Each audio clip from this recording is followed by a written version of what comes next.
साथियों, आज आखिरकार देश भर में सिटीजनशिप अमेंडमेंट एक्ट लागू हुआ। ये सिटीजनशिप अमेंडमेंट एक्ट क्या है जो मीडिया के द्वारा प्रचार किया जा रहा है?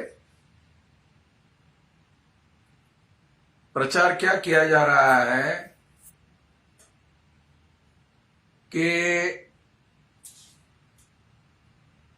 अफगानिस्तान से, पाकिस्तान से, बांग्लादेश से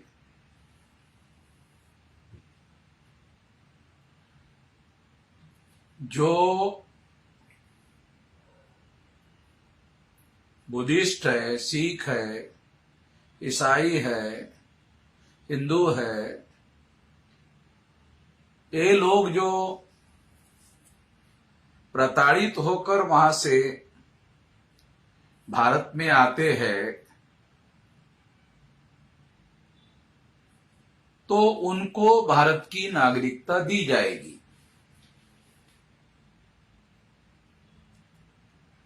ऐसा आरएसएस के द्वारा चलाई जाने वाली जो भाजपा सरकार है वो प्रोपेगेंडा कर रही है। इससे क्या लगता है कि मुस्लिम छोड़कर तमाम दूसरे धर्म के जो लोग हैं उन लोगों को ऐसा लगता है कि आरएसएस की जो भाजपा सरकार है वो हम लोगों के प्रति दयालु है, सिंसियर है, ईमानदार है। हमारे प्रताड़ित होने के स्थिति में हमें मदद करने के लिए आरएसएस की, भाजपा की सरकार ऐसा कर रही है।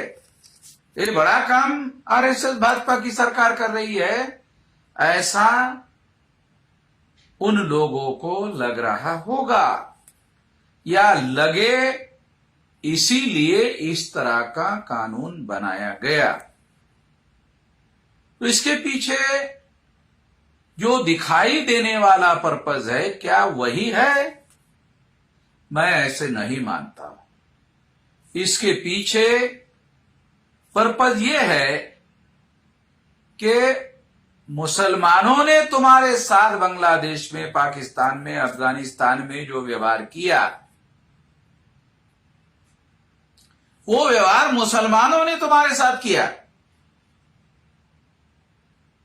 ऐसा बोलकर भारत के जो बुद्धिस्ट है, सिख है, ईसाई है, जैन है, वो ये जो लोग हैं, ये लोग भी भारत में रहने वाले जो मुस्लिम हैं उसके विरोध में खड़े हो जाए। जितना ज्यादा ये लोग मुस्लिम विरोधी हो जाएंगे उतना ज्यादा उनको प्रतिक्रिया में हिंदू बनाना आसान होगा, अर्थात ब्राह्मण धर्म के अनुयायी बनाना आसान होगा। इसका मतलब है कि जो बुद्धिस्ट है, सिख है, ईसाई है, जैन है, इन लोगों को ब्राह्मण धर्म के प्रभाव में लाने के रणनीति के तहत या इनडायरेक्टली ब्राह्मण धर्म का अनुयायी बनाने का एक व्यापक षड्यंत्र है जो सुपरफिशियली अखबारों में प्रोपेगेंडा किया जा रहा है। वो उसका वास्तविक उद्देश्य नहीं है, बल्कि इन लोगों को, इन धर्म के लोगों को ब्राह्मण धर्म के लोगों का समर्थन करने वाला बनाना है। ये इसका छुपा एजेंडा है, छुपा मकसद है। ये बात हम लोगों को ध्यानपूर्वक जानना होगा, समझना होगा और उस हिसाब से हम लोगों को अपनी राय बनानी होगी। इस मौके पर मैं इतना ही कहना चाहता हूं। धन्यवाद।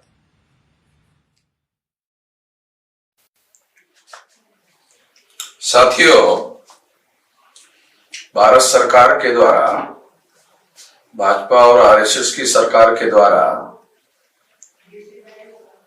सीएए कानून और उसके नियम बनाकर उसे लागू करने का ऐलान कर दिया गया है। इसके बारे में विरोधी पार्टियों का ये आरोप लगातार आ रहा है कि ये भारतीय समाज को बांटने का काम है,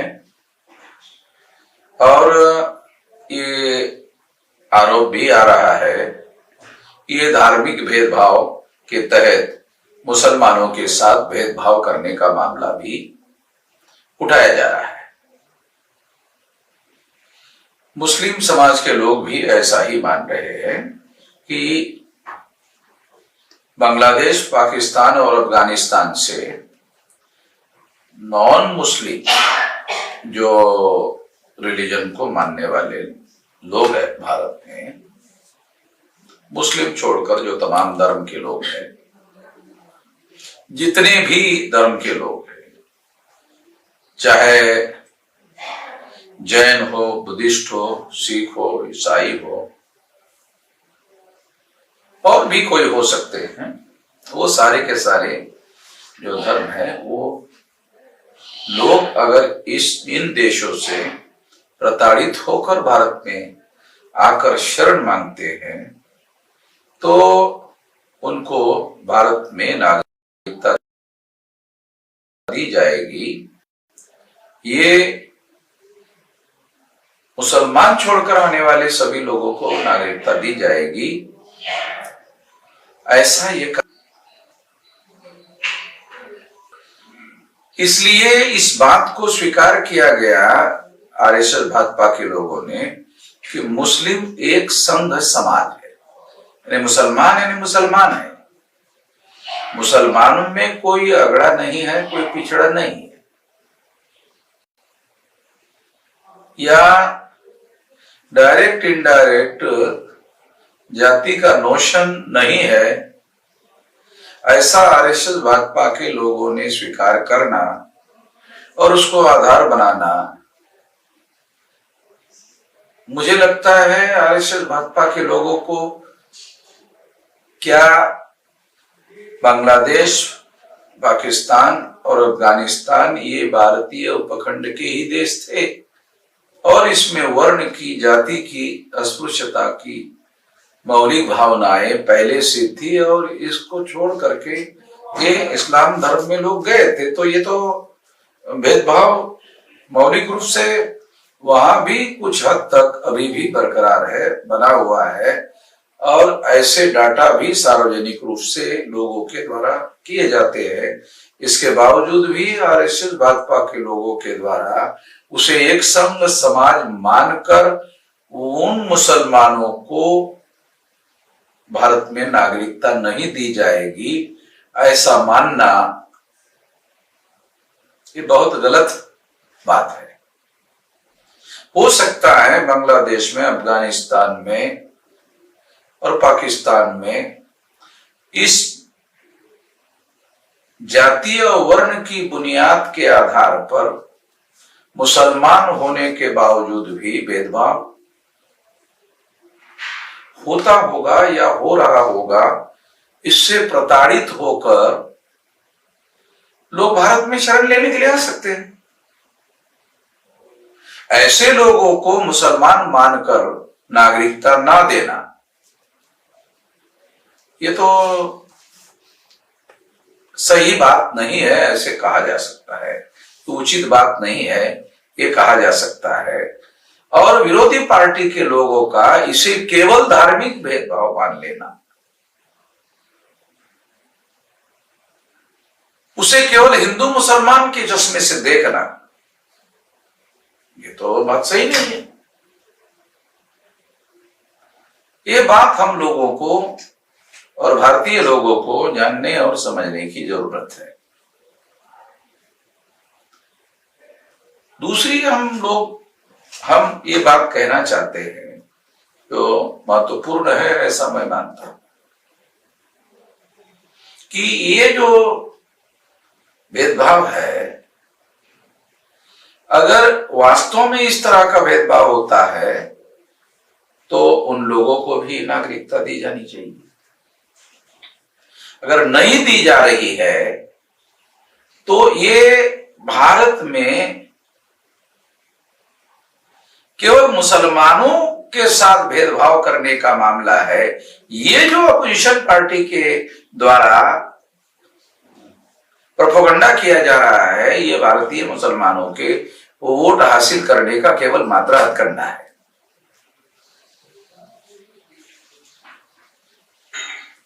और इससे बीजेपी को फायदा पहुंचाने का भी हथकंडा है कि हिंदू के नाम पर तुम अपना वोट ले लो। जो एससी एसटी ओबीसी के लोग हैं, जो हजारों सालों से जाति और वर्ण के आधार पर भेदभाव से पीड़ित है, उनको हिंदू बनाकर तुम अपना वोट ले लो। तो ये जो अपोजिशन पार्टी का सोच है, ये सोच भी बहुत ज्यादा गलत है। ये भी भेदभाव को प्रश्रय देने वाला, भेदभाव को मान्यता देने वाला होगा। ये केवल हिंदू मुसलमान का मामला नहीं है, ये एससी एसटी ओबीसी को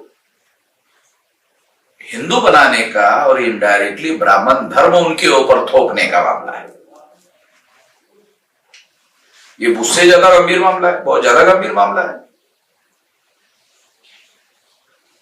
और ये कांग्रेस और बीजेपी और कांग्रेस के बीच में म्यूचुअल अंडरस्टैंडिंग, आपसी समझदारी का भी मामला है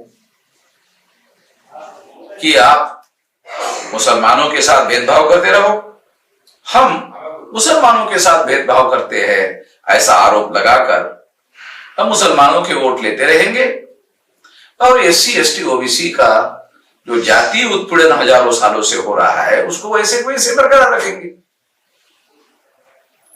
ये जो साजिश हो रही है, इस साजिश से हम लोगों को सतर्क रहना जरूरी है, जागृत रहना जरूरी है। और इसके लिए एससी एसटी ओबीसी के मुद्दे पर हम लोगों को आक्रामकता से अपनी बातें, जो हजारों सालों से वर्ण और जाति और अस्पृश्यता के आधार पर जो भेदभाव हो रहा है, उस बात को आगे उठाने की और उसकी एक इंडिपेंडेंट मूवमेंट खड़ी करने की जरूरत है। इसके लिए हम सभी लोगों को प्रयास करने की आवश्यकता है। इस मौके पर मैं इतना ही कहना चाहता हूं। भारत के संविधान में जाति के आधार पर भेदभाव करने के लिए पाबंदी लगाई गई है। धर्म के आधार पर, मूल वंश के आधार पर और प्लेस ऑफ बर्थ के आधार पर, रंग के आधार पर भेदभाव करने पर पाबंदी लगाई गई है। इसलिए ये जो कानून धर्म के आधार पर भेदभाव को लेकर कानून बनाया गया है, ये इक्वेलिटी बिफोर लॉ का उल्लंघन है। अगर ये इक्वेलिटी बिफोर लॉ का उल्लंघन है तो क्या इसे सुप्रीम कोर्ट में चैलेंज किया जा सकता है? क्योंकि ये इक्वेलिटी बिफोर लॉ का उल्लंघन कर रहा है। यानी एक धर्म के व्यक्ति को, खास धर्म के व्यक्ति को, अगर वो अफगानिस्तान से, पाकिस्तान से और बांग्लादेश से भारत में आता है तो उसको नागरिकता नहीं दी जाएगी, ऐसा प्रावधान है। ये प्रावधान इक्वेलिटी बिफोर लॉ का उल्लंघन है। अगर ये इक्वेलिटी बिफोर लॉ का उल्लंघन है तो ये तो मौलिक अधिकार का उल्लंघन है। और भारत सरकार को, पार्लियामेंट को ऐसा कोई कानून बनाने का अधिकार भारत के संविधान ने नहीं दिया है जो इक्वेलिटी बिफोर लॉ का या मौलिक अधिकार का उल्लंघन करने वाला कानून हो। इस हिसाब से ये कानून भारत के मौलिक अधिकार का उल्लंघन करने वाला कानून है। फिर भी भाजपा के लोगों ने अपने राजनीतिक मकसद के लिए इसे बनाया होगा, ऐसा लगता है। इससे संबंधित दूसरी एक बहुत बड़ी आशंका है, भारत का संविधान इक्वेलिटी बिफोर लॉ का समर्थन करता है, ये कानून इक्वेलिटी बिफोर लॉ का उल्लंघन करता है। तो क्या आरएसएस के लोग, ब्राह्मण लोग भारत के संविधान में इक्वेलिटी बिफोर लॉ के विरोध में कोई साजिश कर रहे हैं? ताकि भविष्य में ब्राह्मण धर्म को इसका आधार लेकर भारत के लोगों पर थोपा जा सके। क्या कोई ये साजिश का हिस्सा है? आरएसएस भाजपा की जो भी रणनीति रही है उसके आधार पर इसे गंभीरता पूर्वक सोचने की जरूरत है, विचार करने की जरूरत है। हम इसके विरोध में आवश्यकता पड़ी तो भारत बंद का ऐलान कर सकते हैं।